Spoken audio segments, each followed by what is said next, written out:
코로나19 바이러스가 인류를 괴롭힌 지가 벌써 2년이나 되었습니다. 그런데 역사적으로 인류를 괴롭히던 이 전염병은 이 코로나 바이러스만 있었던 게 아니죠. 콜레라, 페스트, 결핵 굉장히 많았어요. 그 중에 매독 역시도 인류를 매우 성가시게 하는 전염병이었습니다. 19세기 말에 파리 인구의 15%가 매독 환자였다고 하고요. 400년 동안 유럽에서만 1000만 명 이상이 매독으로 숨졌습니다. 근데 딱히 치료 방법이 없는 거예요. 그러던 중에 20세기 초에 독일인 유대인 학자인 파울 에를리히가 수없는 실험을 거듭한 끝에 1909년 매독 치료제를 개발합니다. 그런데 그 치료제 이름이 뭐냐면 606호예요. 606호라는 거죠. 왜 606호냐면 605번 실패를 거듭한 끝에 606번째 성공해서 606호예요. 일명 쌀바르산 606이라고 부릅니다. 오늘날이야 페니실린의 발견으로 매독이 쉽게 낫는 질병이 됐지만 당시로서는요, 이게 정말 획기적인 치료제라서 세계가 열광을 합니다. 그런데 이제 초기 치료제다 보니까 부작용이 좀 많았어요. 그래서 다시 또 연구를 거듭합니다. 그래서 약 2년 뒤에 네오살바르산이라는 그런 치료제를 발표를 합니다. 이 약은 904호예요. 왜 904호겠어요? 그렇죠. 904번째 시도에서 성공했다는 거예요. 정말 대단하죠.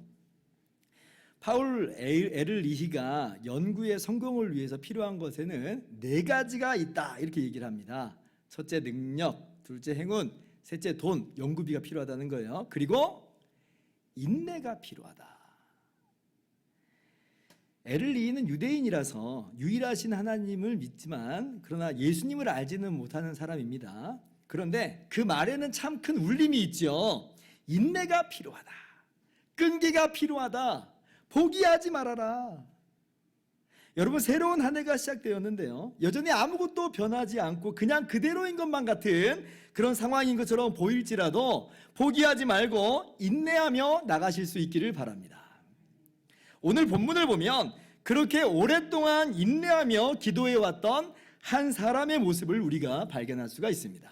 그 사람이 누구냐면 사가랴예요. 사가랴. 5절 이하를 보면요, 사가랴가 어떤 사람인지를 묘사해 주죠. 첫째, 제사장이었다. 둘째, 하나님의 말씀을 충실히 지켜왔던 의인이었다. 셋째, 그런데 나이가 많도록 자식이 없었다. 언뜻 보면 굉장히 안 어울리는 어색한 조합입니다. 제사장이고 하나님 앞에 의인이고, 그러면 어떻게 나와야 되겠어요? 자식도 많고 아무 부족함 없이 형통하더라, 이래 나와야 되는데, 근데 그게 아니고 자식이 없더라, 그리고 지금은 나이까지 많더라. 우리 생활 속에서 이런 것들이 참 의아하고 좀 신기하기까지도 합니다. 하나님께서 왜 이렇게 인도하시는가? 우리는 A 플러스 B는 C다 하고 답이 딱 나와야 깔끔하고 시원한데, 그런데 하나님의 일하심은 우리의 생각과는 다를 때가 참 많아요. 그래서 한편 이런 모습들은 우리로 하여금 좀 겸손하게 하시는 측면이 있습니다. 우리는 하나님의 그 기쁘신 뜻을, 그 놀라운 지혜를 잘 모른다는 거죠. 그러므로 왜 내게 이런 어려움이 오는가? 하나님께서 왜 내게 이런 시련을 안겨주시는가? 혹시 하나님이 나를 버리시는 것 아닌가? 그렇게 생각하면서 낙심하지 말고, 아하, 사가랴 가정도 그랬구나, 때로는 믿음의 가정에도 이런 일이 있을 수 있구나 라고 하는 것을 깨달아 알 수 있기를 바랍니다. 아무튼 그래서요, 이렇게 나이가 많도록 자식이 없다는 것은요, 사가랴 가정에 어떻게 되겠어요? 고통이 되는 거예요. 고통이 되는 거예요. 왜냐하면, 왜 그럴까요? 당시의 사회 속에서는 자녀가 없다는 것은요, 하나님의 형벌과도 같이 간주가 됐어요. 사람들이 막 수근수근 했겠죠. 하나님 앞에서 의인인 척 하지만 혹시 뒤로는 문제를 숨기고 있는 거 아니야? 예나 지금이나 워낙 사람들은 다른 사람들 일에 관심 많잖아요. 제가 지난주에 베드로 이야기하면서도 말씀드렸습니다. 베드로가 복권됐어요. 예수님께서 베드로를 다시 회복시켜 주셨어요. 또 복권되자마자 베드로가 뭐라 그래요? 저 요한은 어떻게 되는 겁니까? 사람들은요 그냥 괜히 다른 사람 일에 관심이 많아요. 물어볼 필요도 없고 궁금할 필요도 없는데 우리는 그러고 산단 말이죠. 그리고 무엇보다도 사가랴 부부 본인들 스스로가 이렇게 자식이 없는 것을 수치로 여겼습니다. 25절 말씀 보면 사가랴의 아내 엘리사벳이 뭐라고 그래요? 주께서 나를 돌보시던 날에 사람들 앞에서 내 부끄러움을 없게 하시려고 이렇게 행하심이라 하더라. 자녀가 없는 것을 뭐라고 말하냐면 부끄러움이다 이렇게 말해요. 부끄러움이다. 그래서 이걸 보면요 다른 사람들의 시선도 시선이지만 본인들 스스로가 자식이 없는 것에 대해서 고통스러워하고 있었다는 것을 우리가 알 수가 있는 거예요. 그런데 그럼에도 불구하고 이 사가랴 부부에게서 본받을 만한 점이 뭐예요? 그럼에도 불구하고 이 부부는요 여전히 하나님의 말씀을 성실히 준행하는 삶을 살고 있었다는 거예요. 자, 잉태라고 하는 게 하나님께서 주셔야 하는 거예요. 그런데 하나님께서 잉태케 하지 않으셨어요? 그럼 어떻게 생각할 수 있겠어요? 하나님이 나를 서운케 하셨으니까 나도 이제부터 하나님께 서운하게 하랍니다.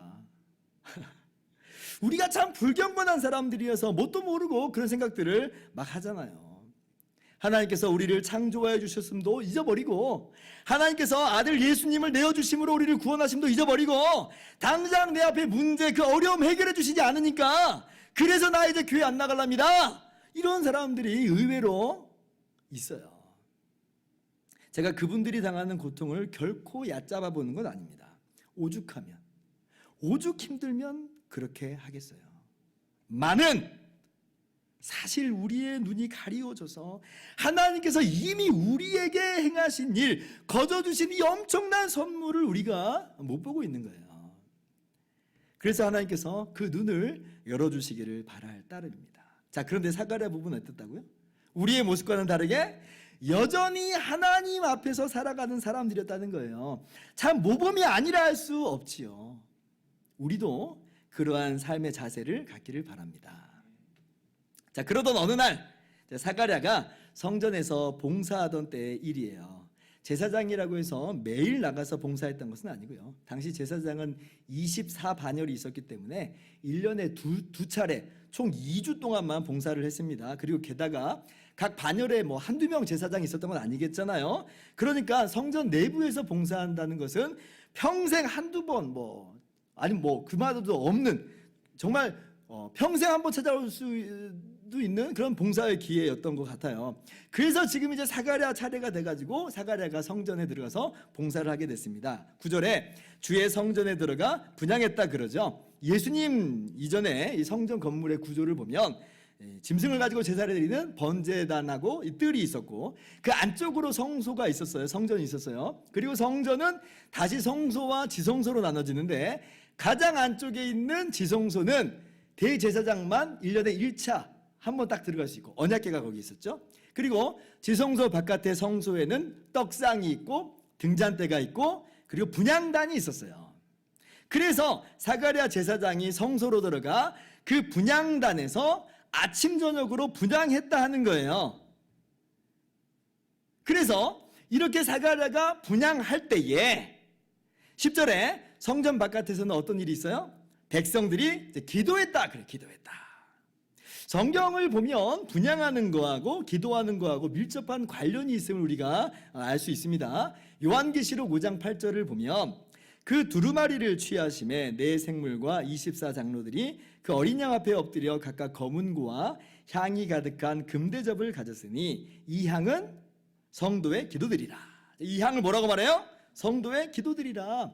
분향할 때에 이 향을 두고 성도들의 기도들이다. 향이 이렇게 올라갈 때 기도가 함께 올라가는 것을 이제 비유로 이렇게 함께 표현해 주시는 거예요. 그래서 지금 백성들이 분향하는 시간에 뭐 하고 있어요?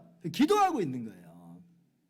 물론 예수님께서 오신 이후로는 이 모든 것이 모형이고 그림자이기 때문에 우린 더 이상 제사 드리지 않습니다. 더 이상 분향하지도 않아요. 그런데 지금 이때는 예수님이 태어나시기 직전이었기 때문에 사가랴 제사장은 분향을 하고 있었고 그리고 백성들은 분향 시간에 맞춰서 기도를 하고 있는 것이죠. 그런데 사가랴 선지자가 그렇게 성전에서 분향하고 있는데 갑자기 천사가 나타나요.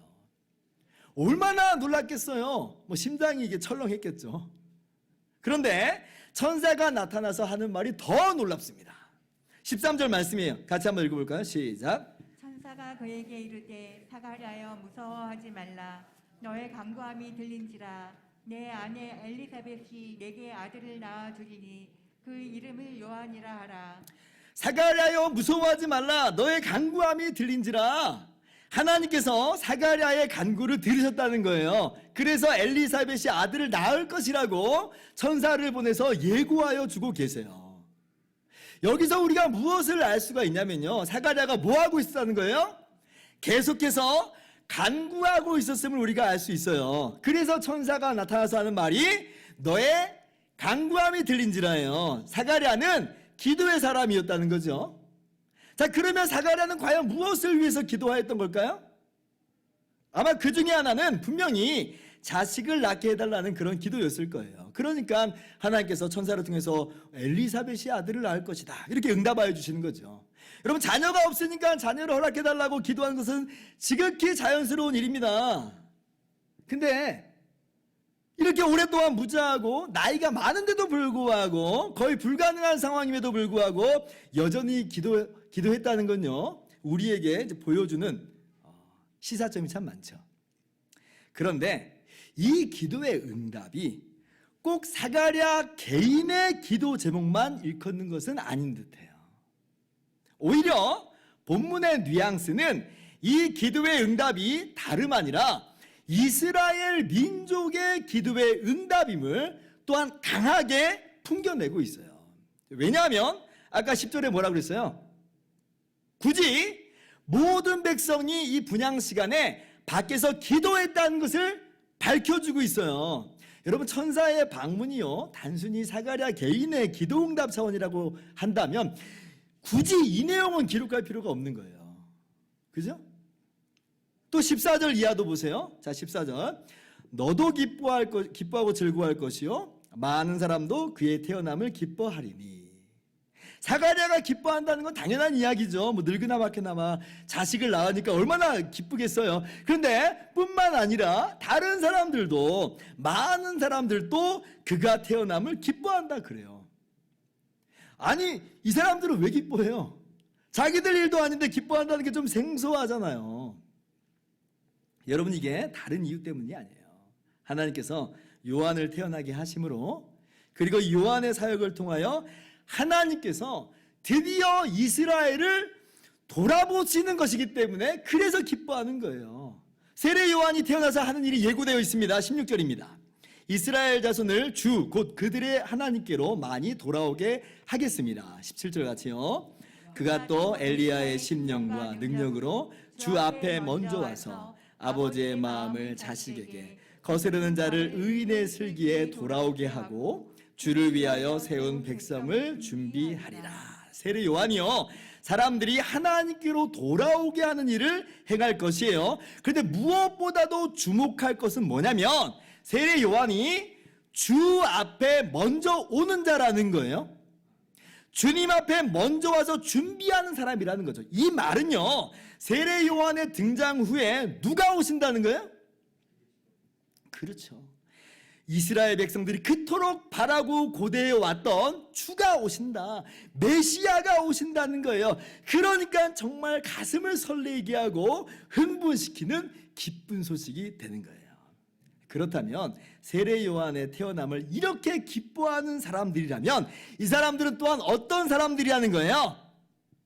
메시아의 오심을 그토록 고대하며 그날이 속히 오기를 기도하는 사람들이었다는 거예요. 지금 성전 바깥에서 기도하는 사람들이 비단 자기들의 개인의 기도 제목들만 가지고 와서 기도하는 수준이 아니라, 물론 그것도 있었겠지만 이스라엘 민족의 회복, 메시아의 오심을 대망하면서 기도하는 사람들이었다. 그래서 어쩌면 사가랴 역시도 자신에게 자식을 달라 하는 기도와 더불어서 어떤 기도를 하고 있었냐면, 하나님께서 이스라엘을 돌보아 달라는 기도를 이 모든 백성들과 함께 간절히 기도하고 있었다라고 하는 것이 오늘 본문의 정확한 이해예요. 그런데 이러한 사가랴의 간구를 하나님이 들으셨다. 하나님이 들으셨다. 그래서 세례 요한의 출생은 사가랴 개인의 응답이면서도 동시에 사가랴를 포함한 모든 이스라엘 백성들의 가장 근본적인 문제에 대한 하나님의 선하신 응답입니다. 여러분이 사가랴와 이스라엘 백성들의 이 기도가 어떤 것이었는지를 좀 더 자세히 알기 위해서는 말라기로 한번 가봐야 돼요. 자, 말라기 4장 5절 6절인데요. 보라, 여호와의 크고 두려운 날이 이르기 전에 내가 선지자 엘리야를 너희에게 보내리니 6절 같이요. 그가 아버지의 마음을 자녀에게로 돌이키게 하고 자녀들의 마음을 그들의 아버지에게로 돌이키게 하리라. 아까 우리가 함께 읽은 누가복음 1장 16절 17절 말씀 그대로죠. 여러분, 말라기 선지자가 어떤 사람이냐면요, 예수님께서 태어나시기 400년 전 선지자예요.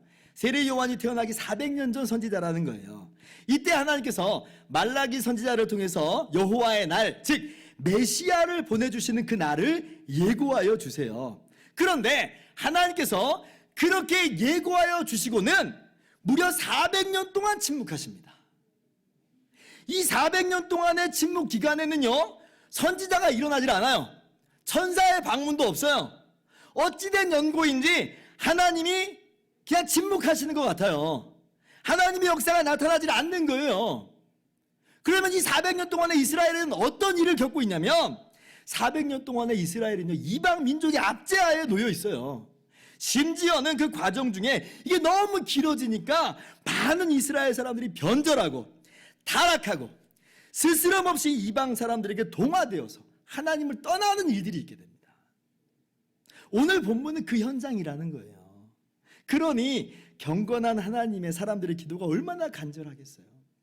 하나님, 우리 이스라엘을 불쌍히 여겨주십시오. 우리의 비참한 처지를 돌아보아 주시옵소서. 우리가 망해갑니다. 약속하신 메시아를 어서 보내주시옵소서.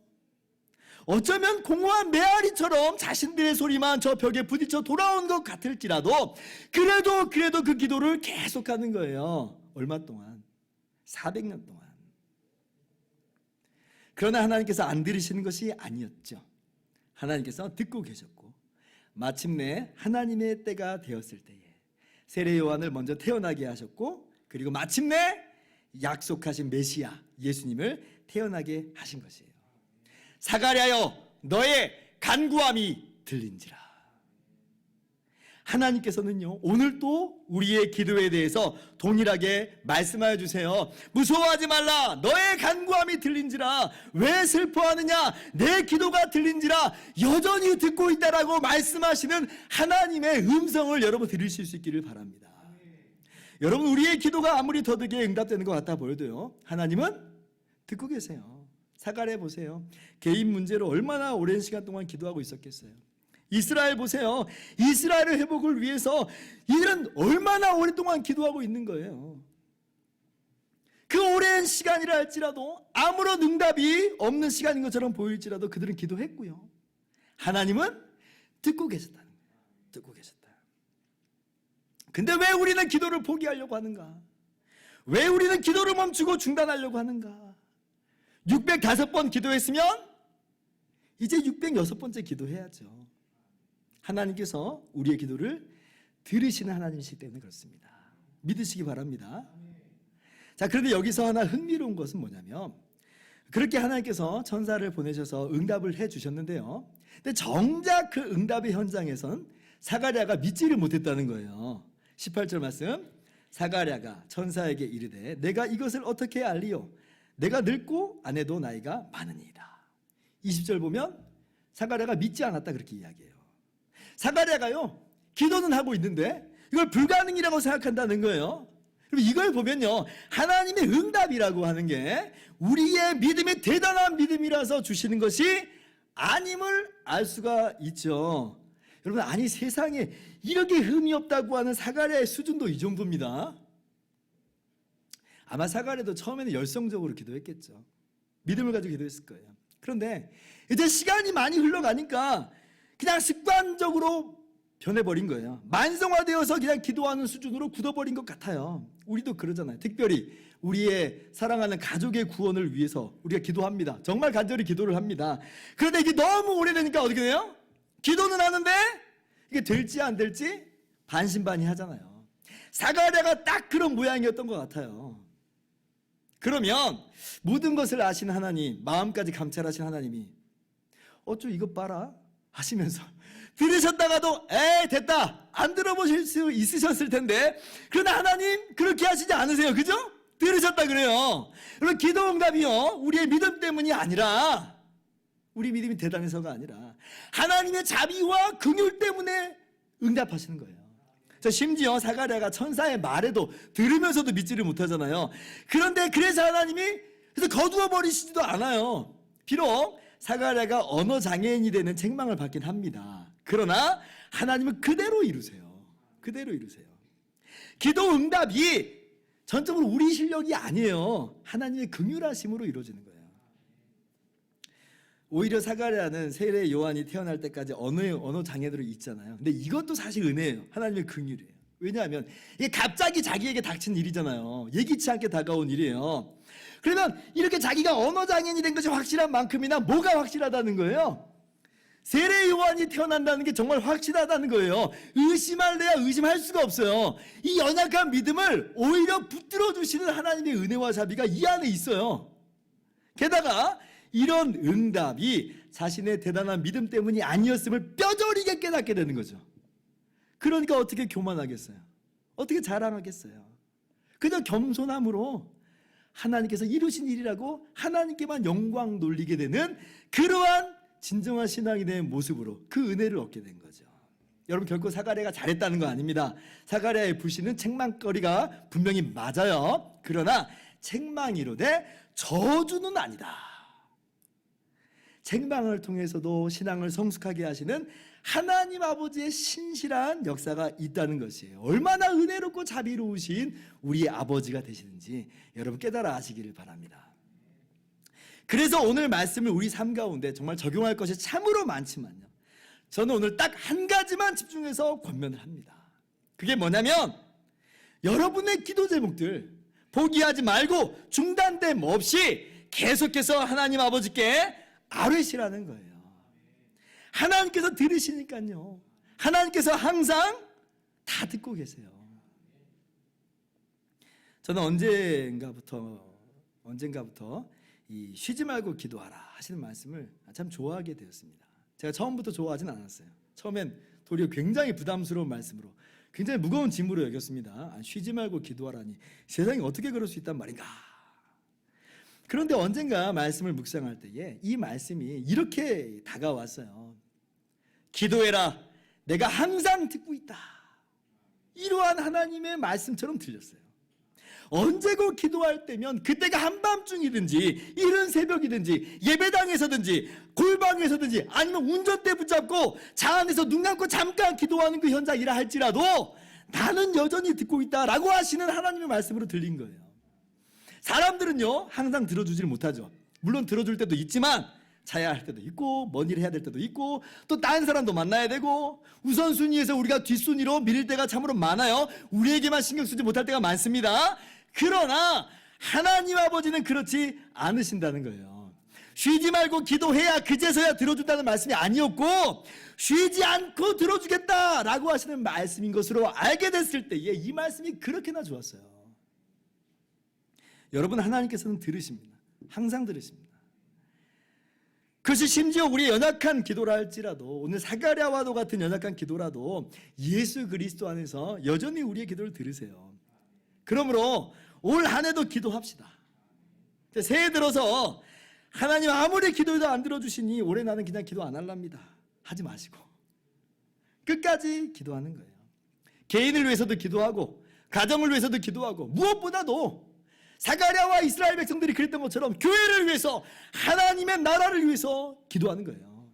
하나님의 놀라운 응답의 역사가 있게 될 줄을 믿습니다. 우리가 어저께 송구영신 예배를 드리면서 그 유래에 대해서 좀 알게 됐죠. 송구영신 예배는 선교사님들이 복음전도 열매를 구하는 기도회로 모인 것이 그 효시라고 그랬어요. 그래서 우리도 그 송구영신 예배 때 함께 마음을 모아서 기도했죠. 나도 한 사람 전도하겠습니다 다짐하면서 사랑하는 가족과 또 친구의 구원을 위해서 우리가 기도를 했습니다. 그리고 제가 어저께 이제 몇몇 분들에게 문자를 보냈어요. 그 중에 오랫동안 우리 교회에 안 나오시는 성도님께도 안부 문자를 보냈습니다. 새해 복 많이 받으시라고. 그리고 올해는 꼭 예배당에서 만나 뵐 수 있으면 좋겠다고 이제 문자를 보냈어요. 그랬더니 평상시에는 문자를 보내도 답이 없는 분인데 어제는 답을 보내주신 거예요. 목사님, 올해는 갈 수 있을 것 같아요. 할렐루야. 제가 김칫국부터 먼저 마신 걸까요? 아니요. 저는 이것이요, 하나님께서 우리의 기도를 응답하셨다고 하는 사인으로 들렸어요. 사인으로. 어제 우리는 이송우 영신 예배 때 연약한 믿음이지만 그 믿음으로 그리스도 예수의 이름으로 기도했어요. 근데 하나님께서 당장 응답하신 거예요. 내가 듣고 있다. 내가 듣고 있다. 기도해라. 기도해라. 그래서 우리는 믿음으로 계속 기도하는 거예요. 의심의 파도가 밀려올 때마다 그리스도 예수의 십자가로 나타내 보여주신 그 하나님의 사랑과 선하심을 바라보면서 의심을 떨치고 기도하는 것이죠. 기도하시기 바랍니다. 이제 말씀을 마치겠습니다. 사랑하는 성도 여러분, 하나님께서는 만물을 창조하시고 다스리십니다. 하나님께서 만물과 만사를 주관하세요. 그러므로 만물과 만사를 다스리시는, 주관하시는 하나님께 기도하는 것이야말로 가장 지혜로운 모습입니다. 사람들이 마이클 호튼이라고 하는 유명한 신학자에게 물었습니다. 하나님께서 주관하신다면 왜 기도합니까? 이게 무슨 말이냐면요, 하나님께서 자신의 뜻대로 다 하시는 것이라면 뭐 굳이 기도할 필요 없고 기도 안 해도 일이 이루어지는 것 아니냐 하는 거예요. 그때 마이클 호튼의 대답이 이래요. 하나님이 주관하시는 것이 아니라면 왜 기도합니까? 하나님이 어쩔 줄 모르는 분이라면 기도할 이유가 없다는 거예요. 그죠? 그래서 나는 하나님이 주관하심을 알고 믿기에 도리어 기도합니다. 사랑하는 성도 여러분, 하나님께서 우리의 기도를 들으십니다. 그리고 우리의 기도를 통해서 하나님의 선한 일을 이루어 가세요. 하나님께는 그 어떤 것도 장애물이 될 수가 없어요. 물론 우리가 하나님의 그 깊으신 계획과 그 뜻을 다 헤아려 알지는 못하지만 분명히 아는 것 한 가지는, 하나님께서는 우리가 낙심하지 않고 계속 기도하기를 원하신다는 것이고, 하나님은 들으신다는 것이며, 하나님은 가장 좋은 것으로 역사하신다는 것입니다. 그러므로 올 한 해도 지치지 말고 계속해서 하나님께 아뢰는 저와 여러분 되기를 주님의 이름으로 축원합니다.